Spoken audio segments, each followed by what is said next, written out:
Good evening. It is Tuesday, August 2nd, 2022, and we are here for a Clayton City Council meeting. Just so you know, we've been working on our technical system for the last 45 minutes.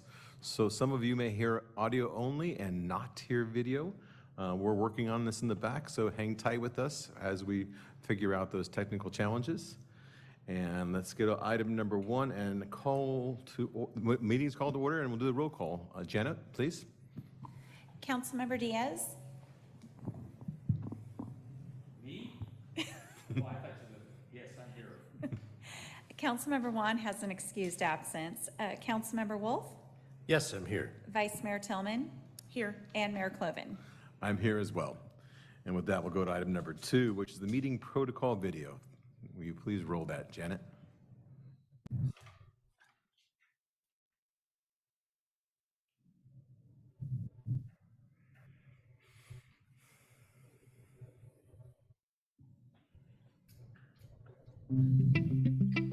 Tonight's meeting will be conducted both in person and remotely via Zoom. As a courtesy and technology permitting, members of the public may continue to provide live remote oral comment via the Zoom video conferencing platform.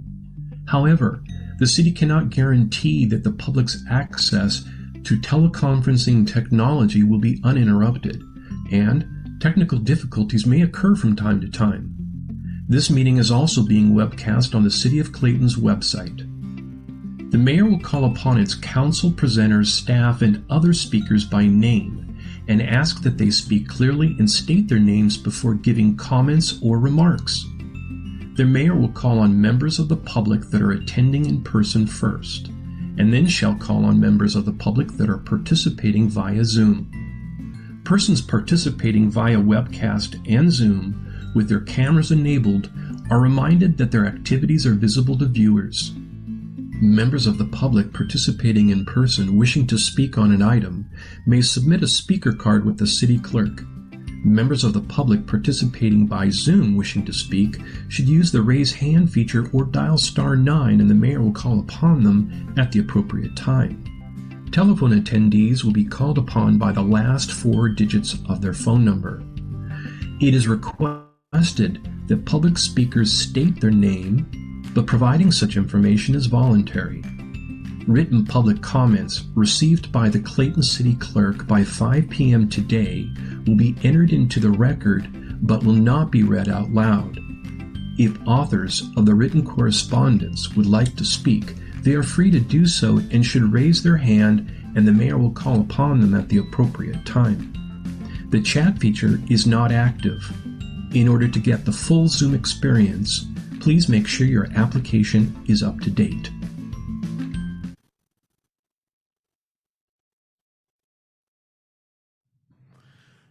Thank you for that, Janet. And with that, we'll move on to item 3, which is the Pledge of Allegiance. Will you please stand?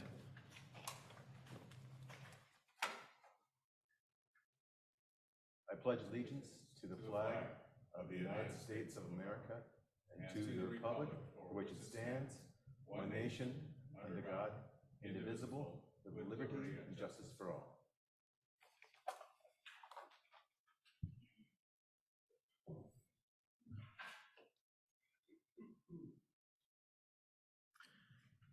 And that will close item number 3 and move on to item number 4, which is our consent calendar. We have several items on our consent calendar, 6 items that are A through F. Are there any items that any one of the council would like to pull for discussion? There's just, yes, just quickly, it's more of a correction, a typo in the minutes on A. There was a second by myself. It's listed as Councilmember 1, and Councilmember 1 voted against that particular. For which item? It was an item A. I don't see it here. Let me go back and get it. It was 6E that he pulled. Yes. So he was not the second. No, Councilmember I Wolf was the second, yes. was the second, but the vote is correct. Vote is correct. Thank you. Uh-huh.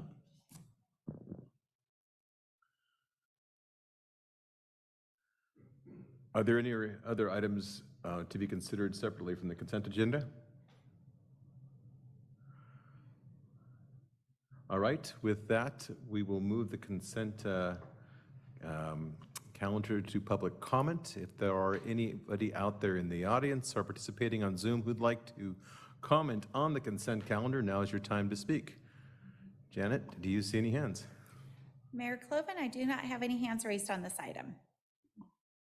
And seeing none in the audience, we will close public comment and bring it back for discussion or a motion to approve with the amended minutes as stated by Councilmember Wolf. Move approval, Tillman. Second? We have a first by Vice Mayor Tillman and a second by Councilmember Wolf. Janet, will you call the roll, please? Councilmember Diaz? Yes. Councilmember Wolf? Yes. Vice Mayor Tillman? Yes. Mayor Cloven? I am a yes as well. That moves forward at 4-0, and we'll move on to item number 5, which is recognitions and presentations, for which we have none. Close item number 5 and move on to city reports, item number 6, and we'll start off with 6A, which is our city manager, and Raina, you have it. Thank you, Mayor and members of the council. And we just might want to say a couple of times over the course of the evening, if folks are just joining us on Zoom, that we're aware that you see a very bright, somewhat empty box instead of your normal Zoom feed, but you should be able to hear us, and we apologize for the technical issues that we are having this evening with our system. But so I just wanted to make sure that folks have the opportunity to hear that again. I have a few updates this evening. First, we are still finalizing a few portions of our paving project, primarily on Chardonnay Circle, and until those have been completed in an adequate manner, we will not accept them from the contractor or submit for payment to them. So just so everyone knows, and we've been talking to folks in that area as well about that, but just as a heads up that we are continuing to work on that. The second is that our police chief recruitment application period closed last week, and we have a total of 6 applicants who are moving through the process, and the panel interviews will be later this month. So I'm very excited about that. The third is just a reminder for anyone listening that the application period to pull and then file papers for the 2 city council seats that are open is open, and those papers are due by August 17th. So please make sure that you've contacted our clerk's office and gotten all the information and understand everything that needs to be completed by August 17th if you are interested in filing papers to run for our city council here in Clayton. And then the last piece is just a bit of good news. On July 21st, the city did receive its second tranche of ARPA funding, so that money is in the bank.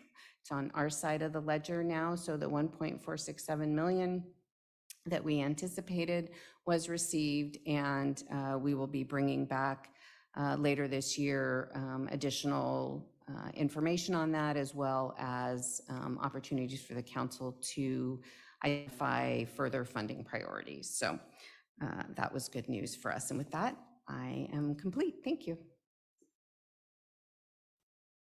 Thank you, Raina. Item number 6A, we'll move on to council reports. And let's start off with Councilmember Wolf. Hey, 2 meetings in a row. I like that.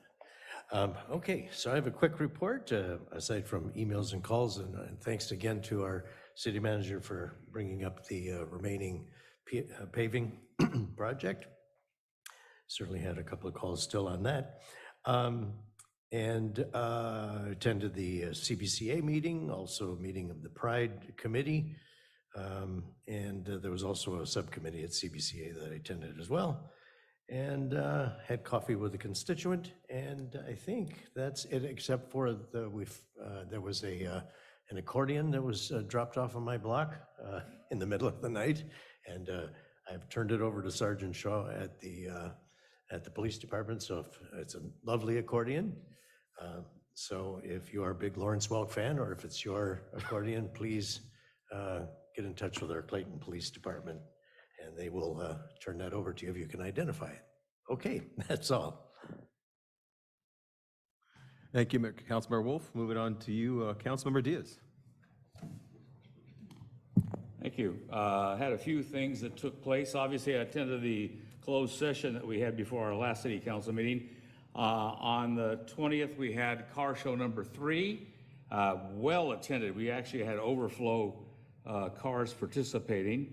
On the 21st, I attended the Contra Costa County Fire Protection District's fallen firefighter ceremony, where they honored 2 past fire members who had lost their lives during their duties as firefighters.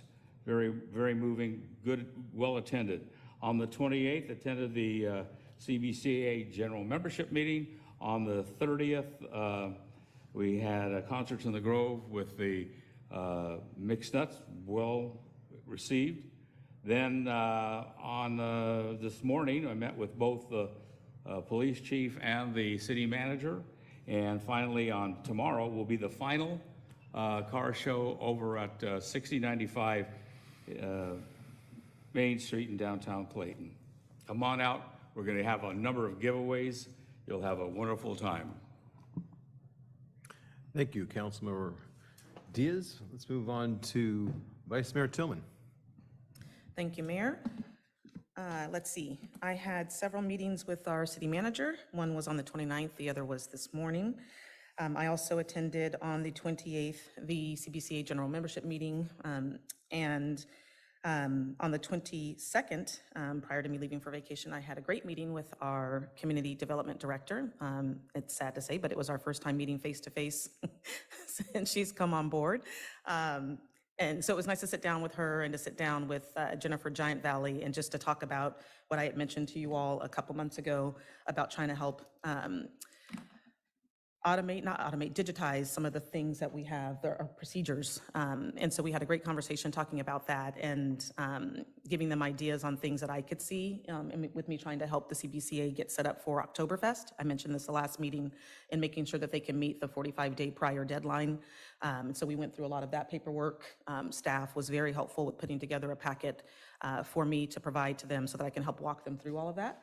But I can also see that it will be nice when we have PDF fillable forms that we can do online so that residents can actually fill them out online and submit them instead of having to handwrite out their permits requests. So I know that that'll free up a lot of time for city staff as well as for the residents. So that was on the 22nd. And then I also attended, as Councilmember Wolf did, the Pride recap meetings here in town, and then also working with the Rainbow Community Center and trying to understand how our relationship will move forward on future events. And we have another meeting coming up this Friday to continue that discussion. I also dealt with a few calls, maybe you guys did as well, regarding the tree trimming happening in town. There are one resident in particular who was upset about that, and we had been playing phone tag, but I did speak to her and I asked her to send staff an email with her direct concerns. I did tell her that if she were to copy me on that email, I'd be happy to relay that information to the Trails and Landscaping Committee so that they can try to put that into their project plan. Some of the requests I thought were a little bit too unwielding for any maintenance staff or anyone to do, which was to knock on each door and ask and inform the residents when the trees were going to be trimmed, which is not feasible. And I did express to her why that was, but that I would at least ask the Trails and Landscape Committee to think about their plan and maybe letting neighborhoods know when their trees would be trimmed, since that seemed to be a concern of hers. And she really did just want a heads up that it was going to happen by the time I ended my conversation with her. So more to come. I think if I get copied on that email, I'll report out after I have a conversation with the TLC committee. And that's my report. Thank you, Vice Mayor Tillman. I was fortunate enough to get a 1-week break in this past couple weeks, so it was nice to have that time off, but came back to a whirlwind on my desk, and I did get a chance to go to the CBCA meeting here in Hoyer Hall. It was great, very productive meeting and good conversation. It's always good to get together with that group who loves and does so much good work for Clayton. Really enjoyed our concert in the park this last Saturday. It was a good group called the Mixed Nuts, and they just had a good sound and just a good vibe of people. It's Saturday nights like that in our city, where we have volunteer efforts from Councilmember Diaz and past mayors Pierce and Howard Geller that put these things on, and really appreciate who they are, what they do, and how we're able to make that happen as a city-sponsored event. Yes, I also got phone calls regarding our tree trimming efforts as well.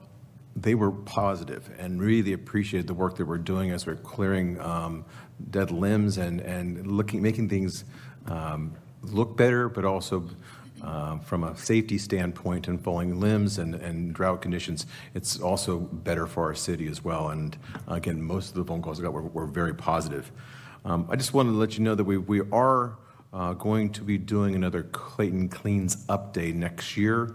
I know that I've heard from several residents they've missed the past couple of years because of COVID. We are scheduled to do that on Earth Day, April 2022. We are looking at an earlier date that's being coordinated through another entity in town, possibly in September prior to Oktoberfest. And as we get more details, I'll get that out there. But I think it's either the weekend before or the weekend before that. So that's out there as well. And with that, that ends my report. And it closes item number 6B. And we get to move on to item number 7. Item number 7 is our public comments on non-agenda items. And this is where you in the audience get a chance to speak on anything that's not on our agenda. You get to speak your mind. You get 3 minutes. I really request that you do use your 3 minutes wisely and just to get to the point, sure, don't go over. I don't like cutting people off, but I know that we need to be equal with our time by 3 minutes. And please address the city council as one body, not any one individual, and be kind and respectful. We're all doing the best we can. And with that, Janet, could you do me a favor and see if there are any hands out there in Zoom land who'd like to join us for public comment? Mayor Cloven, I just want to make a quick announcement before any hands are raised, is that our live stream is back and operable. We have video and audio, so Awesome. Kudos to our team in getting that together. And as far as any hands raised via Zoom, at this time, I do not have any hands raised on public comment on non-agenda items. That's great news. Thank you, technical team, for making that happen during this meeting. That's wonderful. And I don't see any hands raised in our audience that is here as well. And with no hands in the audience or in the virtual land, we will close public comment. That closes item number 7, and we'll move on to item number 8, which is public hearings, for which we have none. And now we get to the meat of our schedule tonight, item 9, which is action items. And we'll move on to item 9A, which is adopt a resolution updating the Clayton Fountain Operations Policy to add additional dates to fountain operation. And with that, we'll hand it over to you, Raina. Thank you, Mayor and Council. So this item before you this evening is to consider updating by adding 2 dates to the date that the city runs the full geysers on the Clayton Fountain. In 2002, 2008, and 2018, the council established and then subsequently updated the dates on which the fountain would run. Those dates now primarily consist of federal holidays and specified local events. So the request this evening is to add 2 dates to this. The first is Juneteenth, which was added last year as a federal holiday, and so this would capture Juneteenth in the list of holidays consistent with the other federal holidays. And then the second would be, at Councilmember Wolf's request, would be to run the fountain on September 11th in commemoration of the tragic events of that day. The biggest reason the fountain doesn't run geysers all the time is because it's quite expensive from an electricity standpoint, and that was part of the council's initial impetus in 2002 to structure those days which the fountain would run. So it's about $1,600-ish a day for the electricity. The Landscape Maintenance District, which has jurisdiction, if you will, over the fountain, can afford to add the 2 days this year. And I've spoken with the chair of the TLC, the Trails and Landscape Committee, and when we next meet, which will probably be sometime in maybe late September, we will begin talking with them further about ongoing budget issues. But the fund should be fine for adding those 2 dates this year. The attached policy in your packet, there are a couple of changes, corrections that I want to point out, as well as to make one other comment. The annual garden tour weekend, I'm just going to strike April because that's moved to May and it may move around again, so I'm not going to add May. I'm just going to leave it without a month. Similar for barbecue cook-off, I'm going to strike the month July because it may move to August, and this way we don't have to come back every time it changes potentially from July to August. We will put September 11th where it belongs in the date order, which I apparently missed the first time I had put that list together. And then just a comment, the reason that the last sentence talking about the fee bearing the full cost of the direct and indirect costs associated with the fountain, the reason that that is recommended to come out of the policy for now is that it is no longer true. It was written at the time the policy was put in place. Those fees need to be evaluated, and we need to have council direction on the level of cost recovery we'll have, and at that point we may add something back into the policy, but that statement is simply not true today, and so that's the reason that it is recommended to come out. And with that, I am happy to answer any questions. All right, this gets opened up to council members. Does anybody have questions for our city manager? It's been a few years since we have addressed the running and the costs associated with running the fountain. When did it cross over the $1,000 threshold? Because all I remember is that it costs less than $500 a day. So when did we hit the $1,000 mark? I believe in 2018, which is the last time that it came to the council, it was about $1,300, $1,350 at that point. I don't know at what point between 2008 and 2018, but it was between those two, that 10-year period, that it went from, you're right, in the $350, $450, $500 range to almost $1,400. So that's the cost of both electricity, running the pump, and the water. Is that? The water is recirculated, so there's not much of an extra Okay, so cost for the water. It's recirculated, primarily electricity. Okay, thank you. And can you confirm what the current flat fee is for a private party organization request? I don't have that in front of me. Knew I'd get you. Lucky for me, one of the following items has the entire fee schedule, so now I just have to find it in the fee schedule. I want to say it's about $450. I'm recall.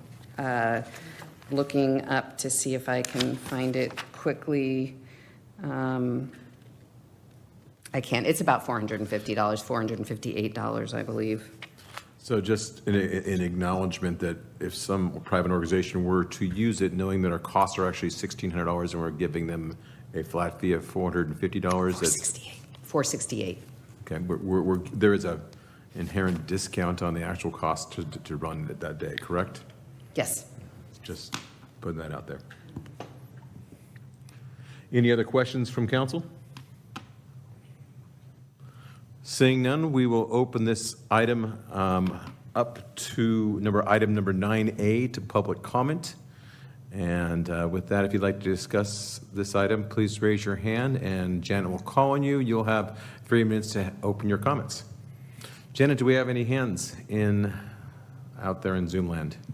Mayor Cloven, I do not have any hands raised on this item. And seeing none in our audience today, we will close public comment on item number 9A and bring it back for discussion among our council members. Is there other comment or discussion on this item? The only other comment I have really is Gosh, it's worse than being on Zoom and being muted. The only other comment I had was quickly trying to see if there were any other, one, if this list was consistent with the current U.S. holidays, and if we were missing any. And I'm just trying to, I don't believe we are missing Okay. any. okay. That's all I have. I don't have any other questions. I think it's great that we're adding them. Councilmember Wolf? Just playing off of your question earlier, why do we have a discount on the days? If it's costing us, how do we absorb that overage? So I believe that fee was set quite some time ago, and it's only gone up by CPI, whereas PG&E costs have gone up by, substantially more than CPI during that time. And so we just haven't come back and done a further analysis of it to update those costs. Those costs are then borne by the city, consistent with all of the costs for the events and holidays through the landscape maintenance district. And will that then come before us with regard to our fees that we're going to Yes. be talking about later? Yes. It will. Okay, thank you.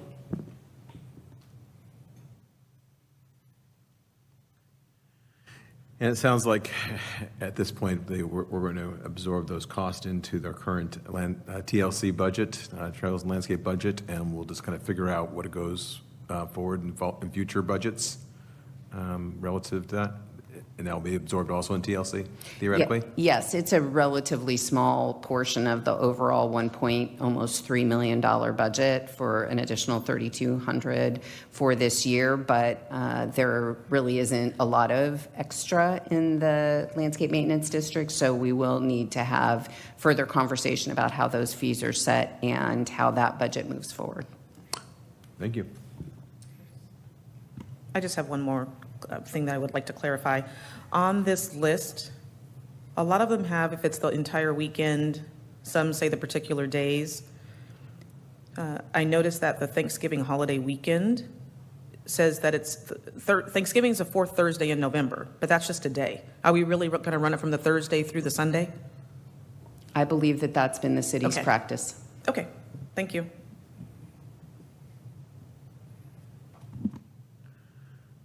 If there are no other items for discussion from the council member, I'd entertain a motion to accept this resolution as it's written.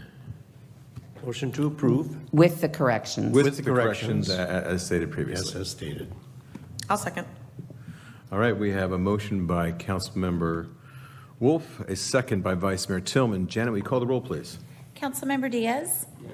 Councilmember Wolf? Yes. Vice Mayor Tillman? Yes. Mayor Cloven? Yes. And with that, we close item number 9A, and we will move on to item number 9B, which is adopt a resolution approving the library lease and service agreement between Contra Costa County and the City of Clayton for fiscal year 2022, 23, and future years. And we'll turn that back over to you, Brina. Great, thank you. Yes, you'll be hearing from me a lot this evening. And it's a pleasure to bring forward this item. As we get started talking about the library, I want to acknowledge that we have Allison McKee, the county librarian, who is with us, and I believe that she will pop back in Geneva Moss, who is our branch librarian. So when you see her come back in, you can just give a little wave. But they are great partners in this adventure.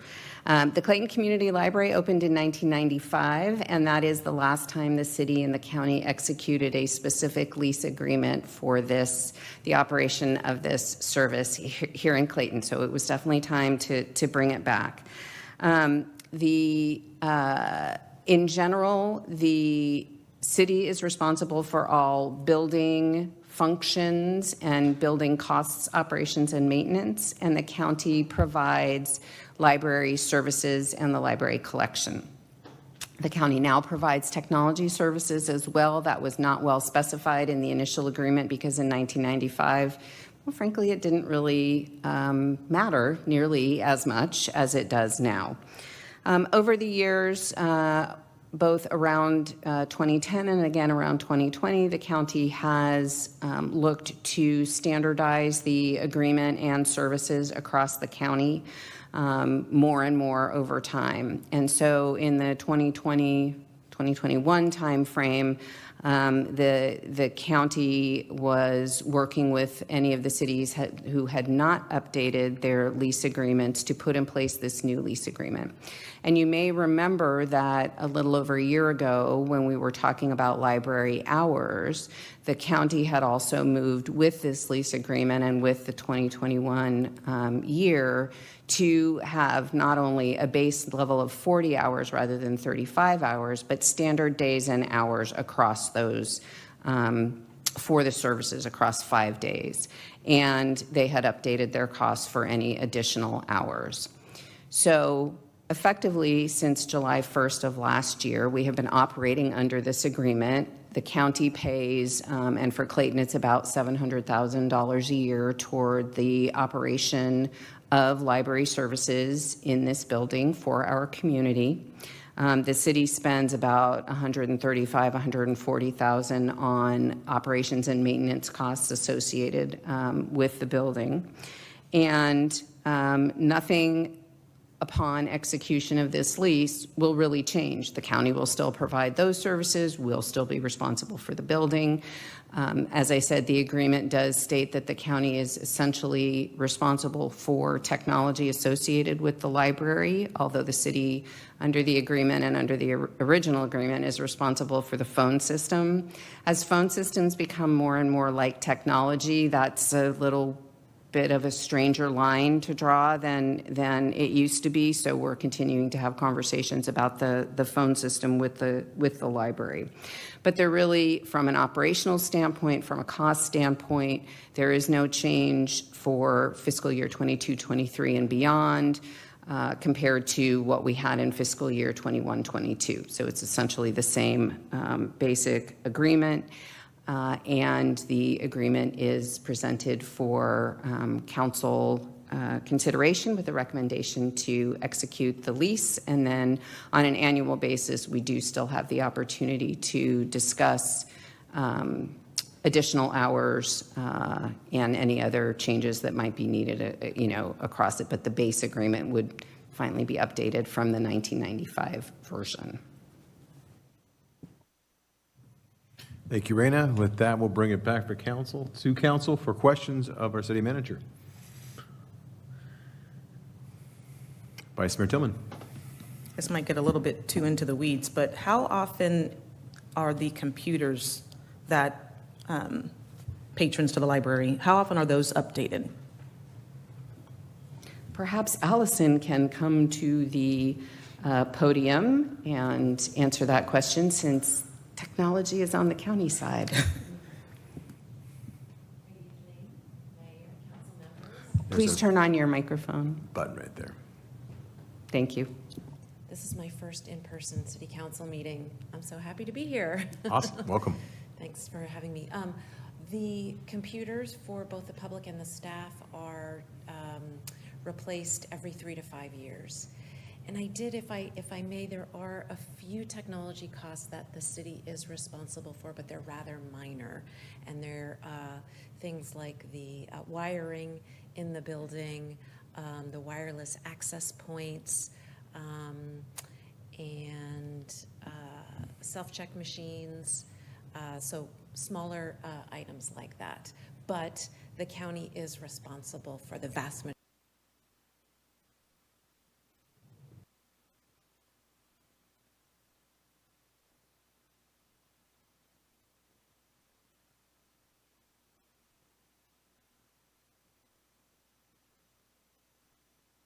2009, there was a library subcommittee of the Public Managers Association that came together and negotiated the terms of the agreement, and that was part of the original agreement.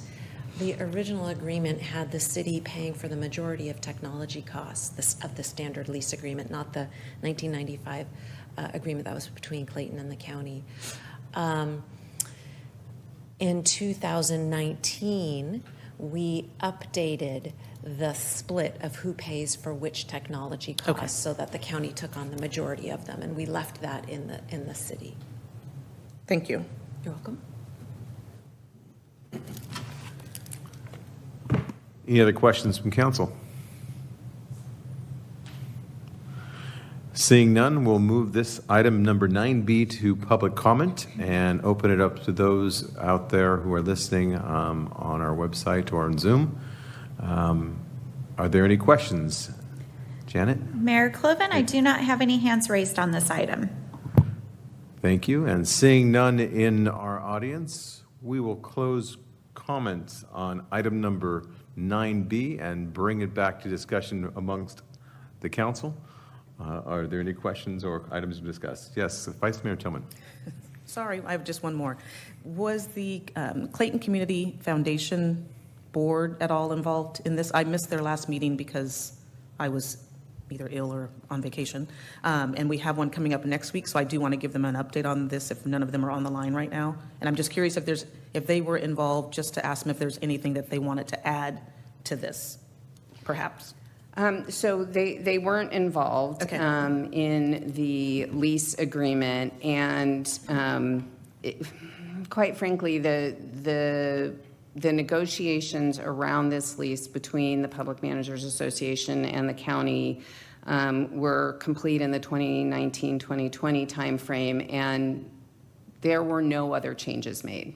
So even if there had been requests for it based on a few things that Mala and I had talked to the county about, the answer was no, this is the agreement. So I would say that we'd be happy to hear their feedback, but I don't think it would have necessarily changed the specifics in the lease agreement. Okay, that's fair.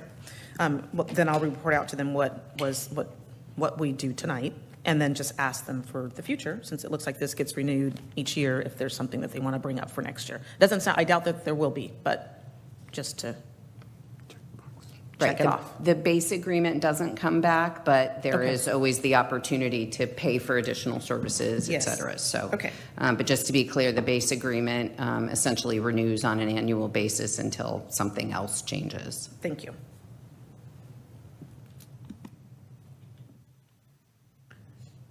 Any other discussion on this item?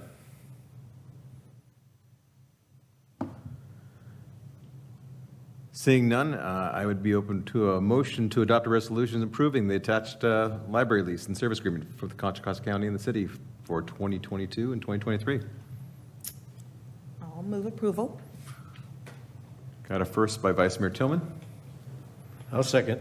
and a second by Councilmember Wolf. Janet, will you call the roll, please? Councilmember Diaz? Yes. Councilmember Wolf? Yes. Vice Mayor Tillman? Yes. Mayor Cloven? Yes, and that is approved 4-0, and we will close item number 9B and move on to item number 9C. Thank you for being here, appreciate your presence.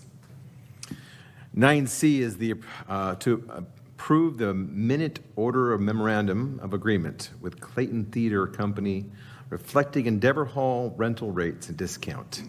And that would go to the finance director, for which that is Raina Schwartz sitting in her place. On to you, Raina. Yes, we both worked on this, and so my name ended up on the report, and Catherine's name ended up on the agenda. So it's a joint effort, but I will be making the presentation this evening. So Clayton Theater Company has been using Endeavor Hall for a number of years for its performances and its rehearsals. With the exception of the last couple of years, unfortunately, due to COVID, when they were not able to have those performances. It had been the city's practice for essentially all of those years for the city manager to sign an annual agreement or a 2 or 3 year agreement that provided for CTC to use Endeavor Hall, but to use it at a significantly discounted rate. So in the fee schedule as it stands, there is already some level of discounting for nonprofits and specifically for Clayton nonprofits. And that holds true whether they are weekday hours or weekend hours. There is some level of discounting.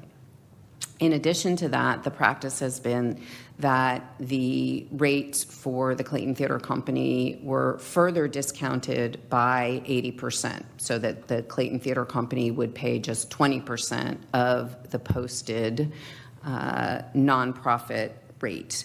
The intent by the council and ultimately through to the city manager was to increase the visibility and use of Endeavor Hall and to sort of enliven that portion of downtown by increasing the use of it and still earn some revenue over time. As CTC is starting up again, they had requested that they be able to continue to benefit from that 80% discount.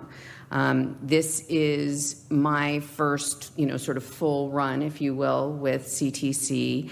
And given the city's financial challenges, as well as the fact that it hadn't really come back to the council in any form in some time, I wanted to make sure that we had some visibility and transparency to the request from CTC regarding these fees. I requested of the mayor that I be able to call the City Council's Endeavor Hall Marketing Ad Hoc Committee to meet on the topic of this request. I was granted such authority. I convened the committee, and they met on July 18th to discuss this request and the broader issue a little bit as well of Endeavor Hall and the use of Endeavor Hall and rates for Endeavor Hall. It is the committee's recommendation, and what is before you, that the historic practice of the 80% discount be continued for CTC for their fall season. They begin rehearsals at the end of this month, I believe. Maybe it's a little bit later, and then the performances complete in October. In your packet, you can see both the agreement as well as the fee invoice that would go to them, which shows the value of the fees that they would pay, as well as the reduction in the fees that would be associated with this.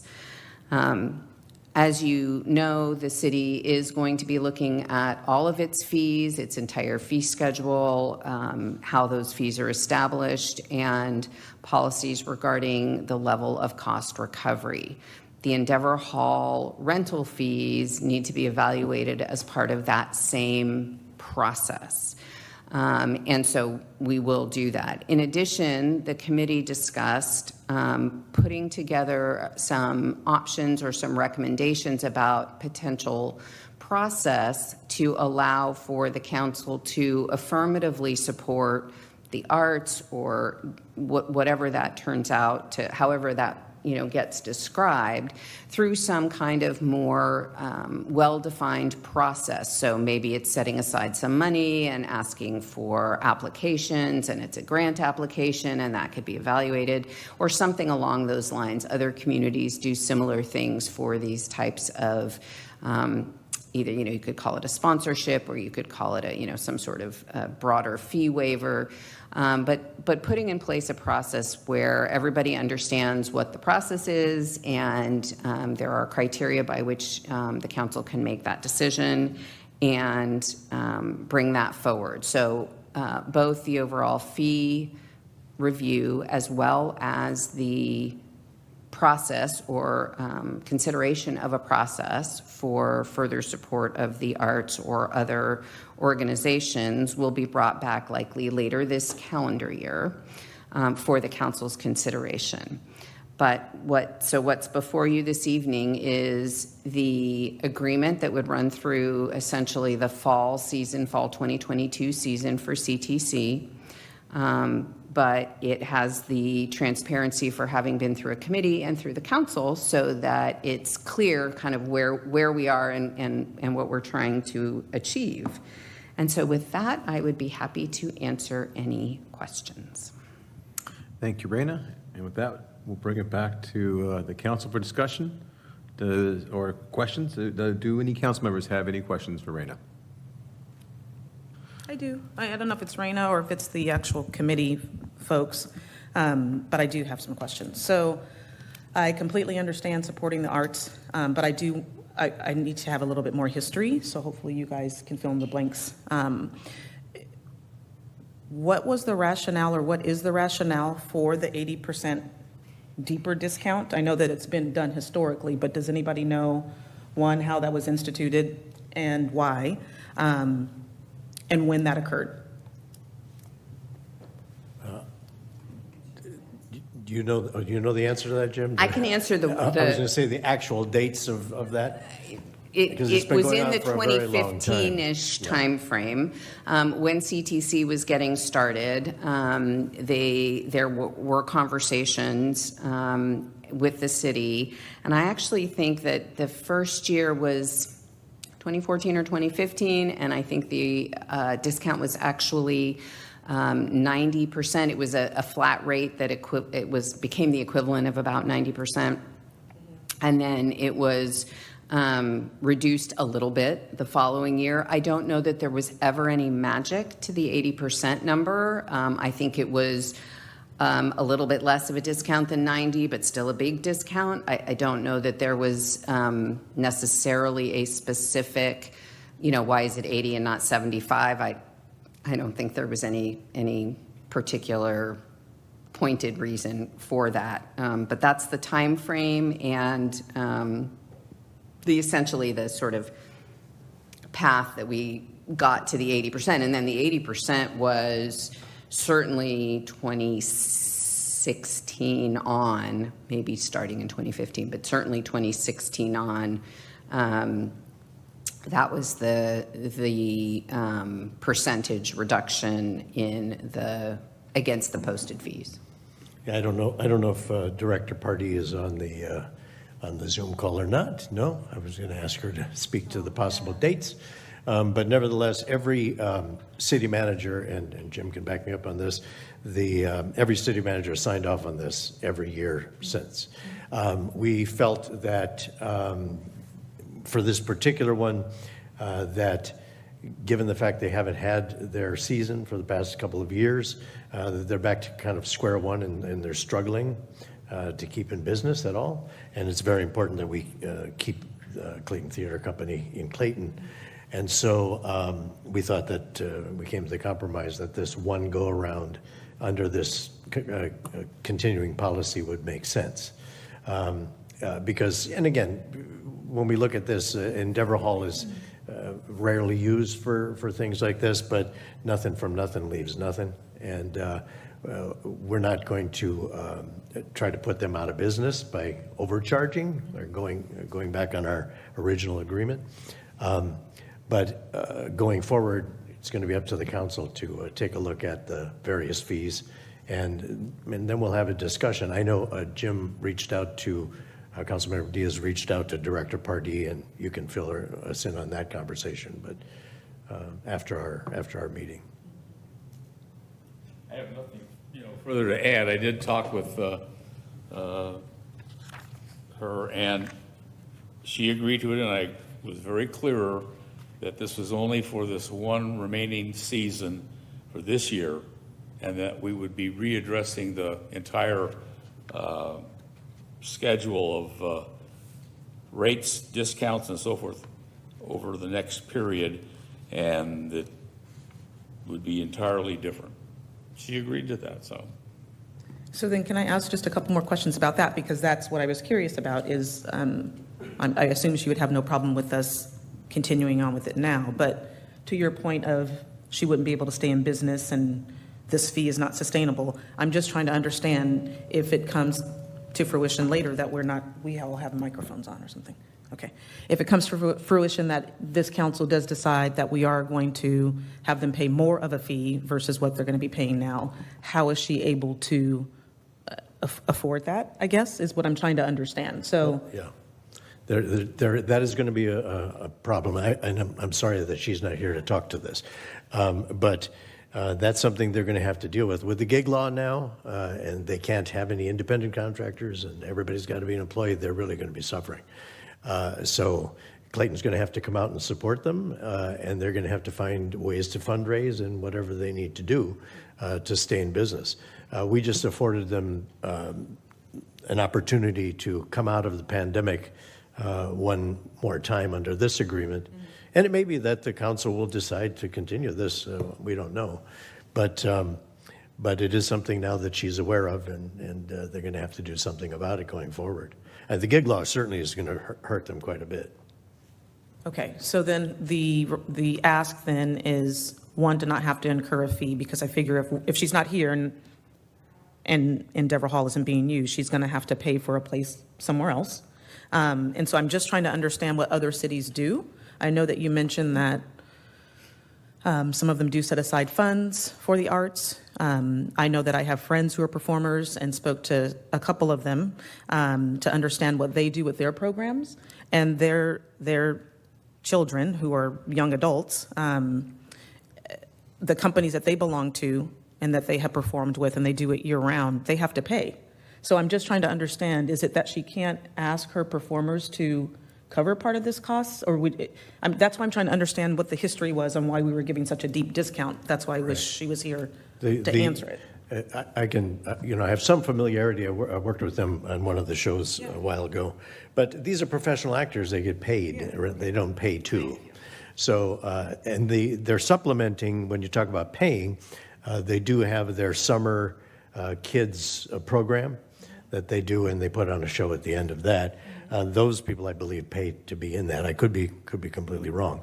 But that's something that I believe they supplement with that payment.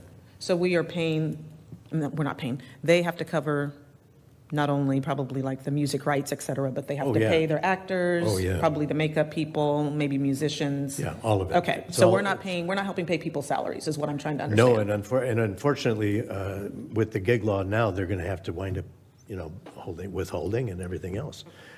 Where before they were just paid actors to come in for just a particular show. And it's a very minimal amount of money that they make, but it's kind of a training ground and a stepping stone. And a lot of the other cities, by the way, including Concord, Walnut Creek, whatever, a lot of them, you have the Lesher Center in Walnut Creek. But when the Willows was going on, that was a big thing, and then they wound up going belly up. And I think what we would like to do is to try to afford them a chance to remain the Clayton Theater Company. Great, thank you. Any other questions from council? Seeing none, then we'll move this item to public comment. And if you are in the public listening virtually, you could raise your hand. Janet will call on you, and you'll have 3 minutes to talk on this particular item.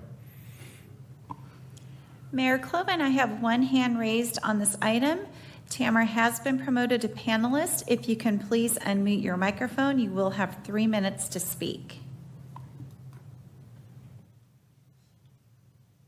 Okay, I think I'm unmuted. You're on, Tamara. I can hear you. Okay, hi, everybody. Apologize.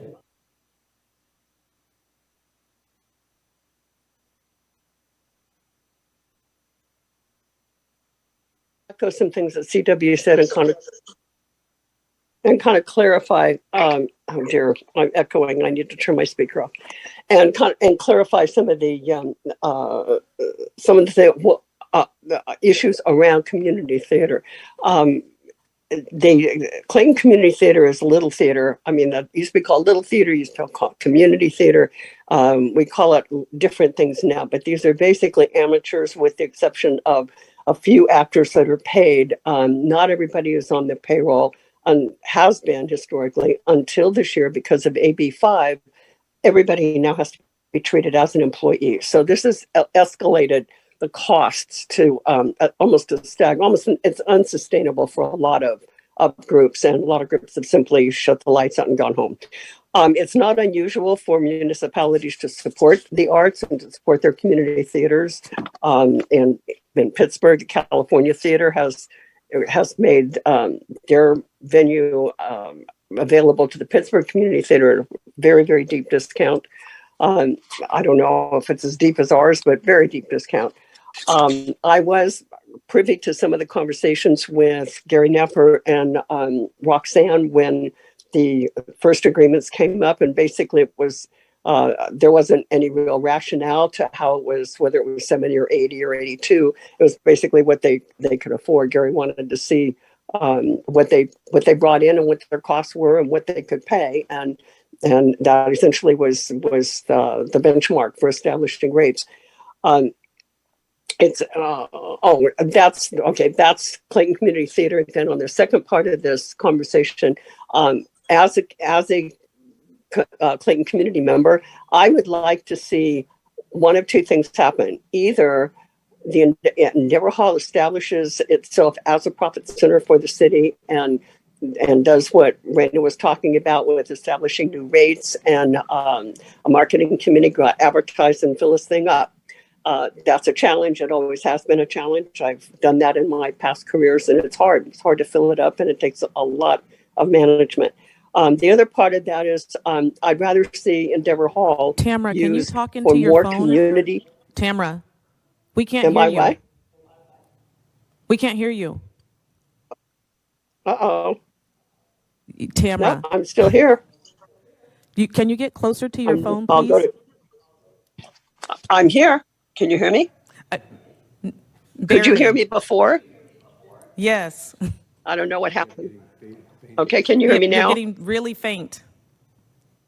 I will just quickly wrap up and say I would like to see Endeavor Hall maintain its expenses, but be available for more community use than it is. Some of the clubs, CBCA, whether it's senior committee, I'd just like to see us look at that more as a community service than as a profit center. Okay, bye. Thank you, Tamara. We got the end point, and appreciate your comments and look forward to incorporating some of those in our future discussions as we look at Endeavor Hall's use. And we hope she's feeling better. Yes, please. That's a booger, and I hope you're feeling better soon. Are there any other hands raised in this item, Janet? Mayor Cloven, I do not have any other hands raised on this item. And I see no hands raised in our audience. And with that, we're going to close public comment on item number 9C and bring it back for discussion to the City Council. Anybody have any thoughts? Vice Mayor Tillman. Yep, thank you. I'm glad that I actually had a lengthy conversation earlier today with Tamara where she gave me a nice historical perspective on how the community theater works.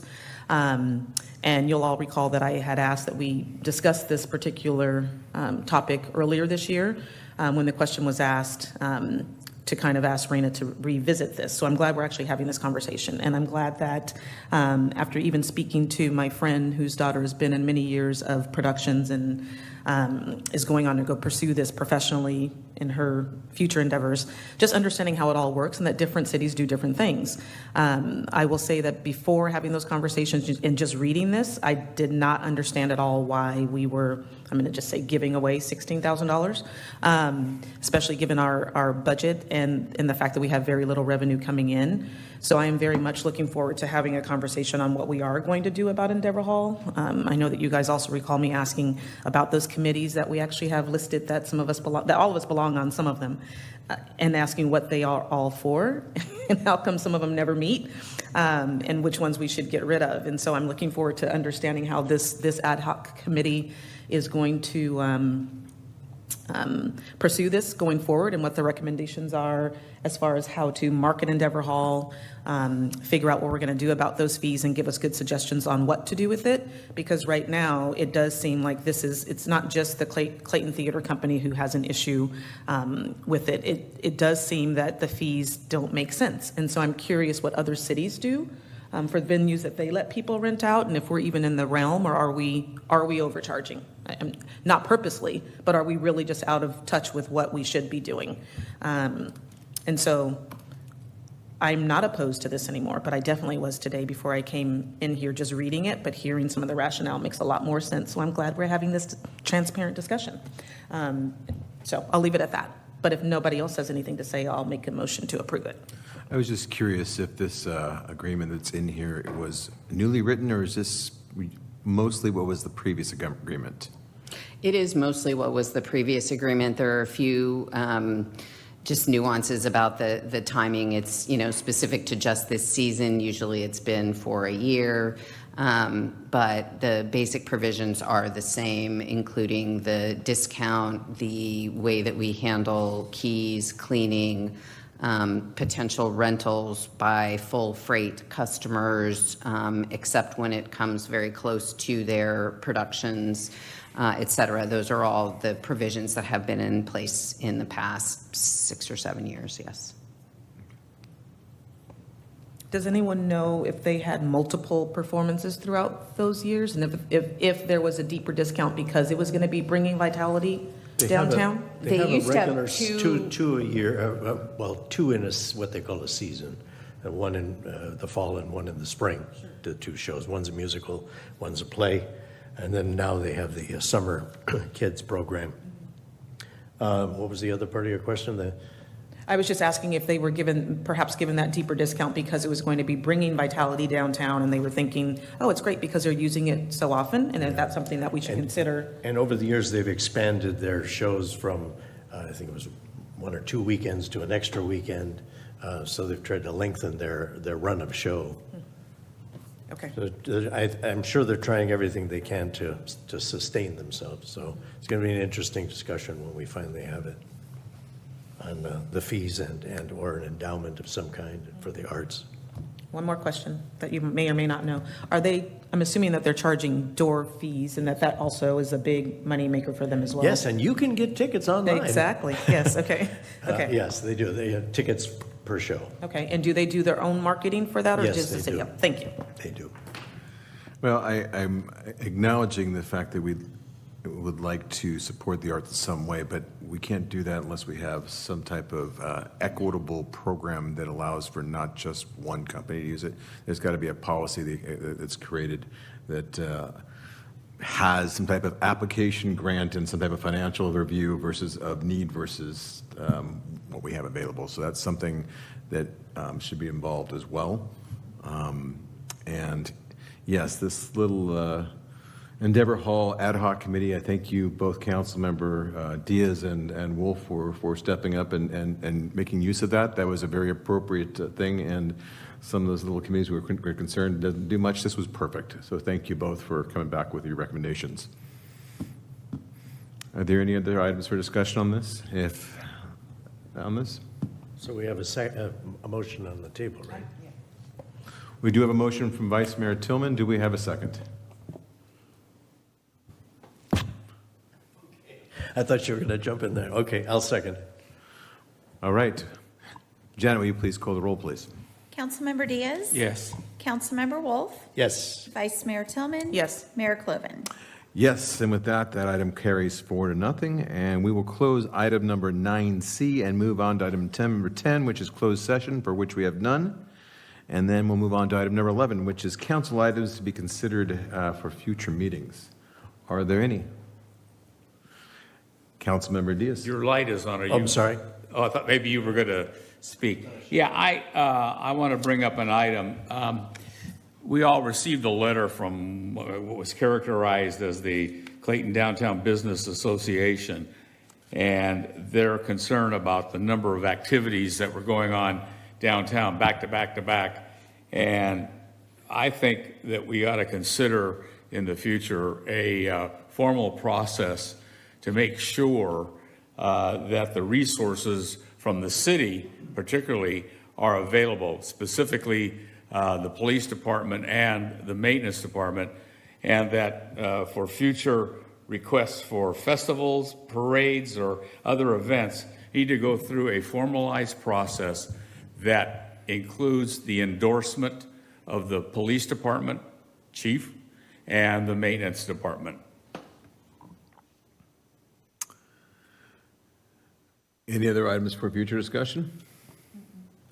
I'd like to just quickly amend my report to say that I did meet with the city manager and I did meet with the mayor as well.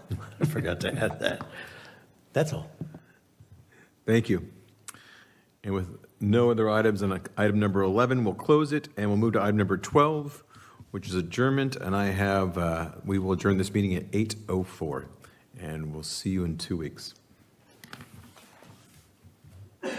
Thank you.